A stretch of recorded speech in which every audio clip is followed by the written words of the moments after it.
and welcome to Imagine This Stories for Lent. If you go to school, do you buy your lunch there or do you pack one? My kids used to love to buy their lunch. They loved foot-long hot dogs and pizza day. Have you ever packed a lunch and forgotten it at home? Ugh, I hate it when that happens. Today, that happens to Jesus' disciples. So sit back, relax, kick off your shoes, and for the next few minutes, imagine this. A few days after Jesus had fed all those people with 7 loaves and a few fish, he and his disciples were in a boat, and his disciples were arguing. They had forgotten to pack their lunch, and I imagine they were blaming each other. You said you were packing the lunch. No, I didn't. You said you were. Don't we have anything to eat? No, nothing except for this one loaf of bread, but how's that supposed to feed all of us? At this point, Jesus joins in the conversation. He asks them, "Why are you fussing because you forgot to pack your lunch? Don't you get it at all? Remember the 5 loaves I broke for the 5,000? How many baskets of leftovers did you pick up? They answered, 12.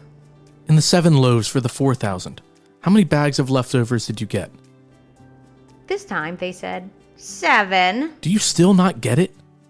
I think Jesus was reminding them that if he can feed thousands with a few loaves of bread and a couple of fish, don't you think he can take care of them? But instead of asking him for help, they just argued among themselves. The Bible doesn't tell us if they ate that loaf of bread or just kept fighting, but when they landed in Bethsaida, some people brought a blind man to Jesus and begged him to help. Jesus took the blind man by the hand and led him out of the village. He then put spit into the man's eyes and asked him, "Do you see anything?" The man looked around and said, "I see men. They look like walking trees." Jesus touched the man's eyes again, and then the man could see perfectly. He could see bright, vibrant colors. Jesus then told the man to go home and not back to the village. Why do you imagine Jesus said this? I think it's because Jesus knew if the man went back into the village, the people there would go crazy with excitement and flock around Jesus so he couldn't even move.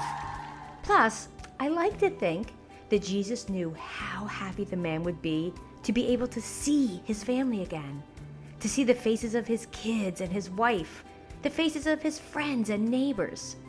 Today, when you look at your friends and your family, take a moment to thank God for them. Thank you so much for listening today.